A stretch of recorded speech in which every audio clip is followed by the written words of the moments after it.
A principios de 2019, en momentos que Volodymyr Zelensky ganaba la presidencia de Ucrania, una respetada embajadora estadounidense en ese país era destituida.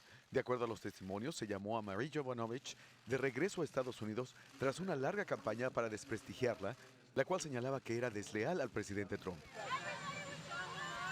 Detrás de la campaña, el abogado personal de Donald Trump, Rudy Giuliani. No entiendo qué motivó al señor Giuliani para atacarme. Pero ahora los testimonios bajo juramento indican que Yovanovitch estaba de por medio porque no lograron convencerla de la teoría conspiratoria refutada que Giuliani promovía. Los hechos son pertinaces y a la larga se van a tener que investigar. Giuliani quería que los ucranianos investigaran acusaciones desmentidas de corrupción en Ucrania, relacionadas con el Partido Demócrata y a las elecciones del 2016 en Estados Unidos, y a Joe Biden, un posible contrincante de Trump en las elecciones de 2020, y su hijo.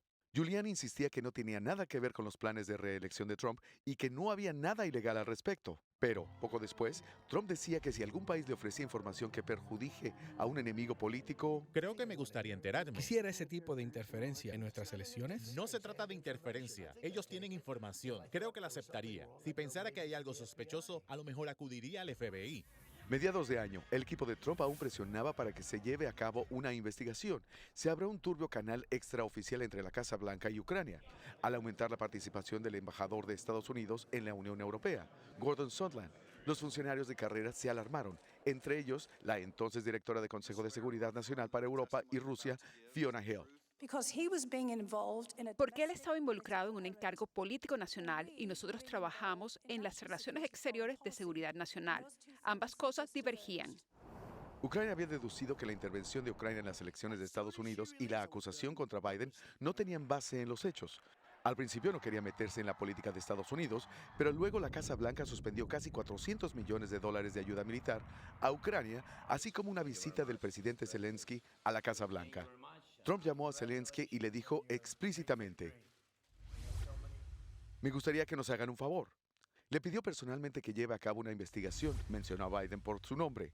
Al día siguiente, los ucranianos aceptaron y Sondland llamó a Trump con un mensaje. El presidente Zelensky, y cito, es irresistible. Fin de cita. ¿Recuerda usted haber dicho eso? Sí, suena como algo que yo diría.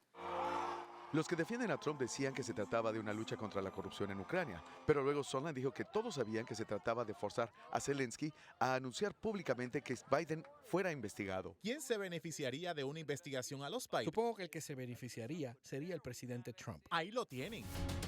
Y luego todo estalló. We now know the whistleblower complaint. The whistleblower scandal. Un informante anónimo interpuso una denuncia que reflejaba la creciente preocupación sobre la llamada de un militar condecorado, Fue un acto indebido del presidente. de una asesora del vicepresidente Pence. Era una discusión de algo que parecía más bien un asunto político nacional. De pronto estalló la noticia de la ayuda militar suspendida. Empezó el zumbido en el Congreso. ¿Presionó Trump a un gobierno extranjero para que investiguen a un rival político? Al ebullir el escándalo, Trump envió la ayuda militar a Ucrania y publicó un borrador de la conversación telefónica y se puso a la defensiva. Examinen la llamada. Fue perfecta. Hasta su secretario general interino de la Casa Blanca pareció confirmar que se había presionado a Ucrania. Eso es algo que hacemos constantemente en la política exterior. Acostúmbrense.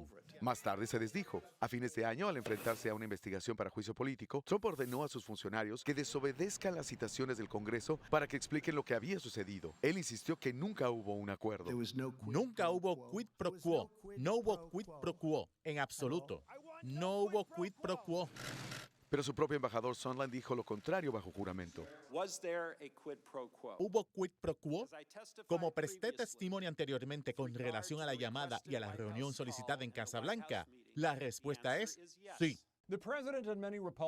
El presidente y muchos republicanos descartaron todo esto como una conspiración y un intento ilegal de destituirlo del cargo después de haber sido debidamente elegido. Pero uno tras otro, los testigos declararon que no, que en realidad hubo un acuerdo para el beneficio político de Trump mediante el uso de poder de Estados Unidos en el extranjero.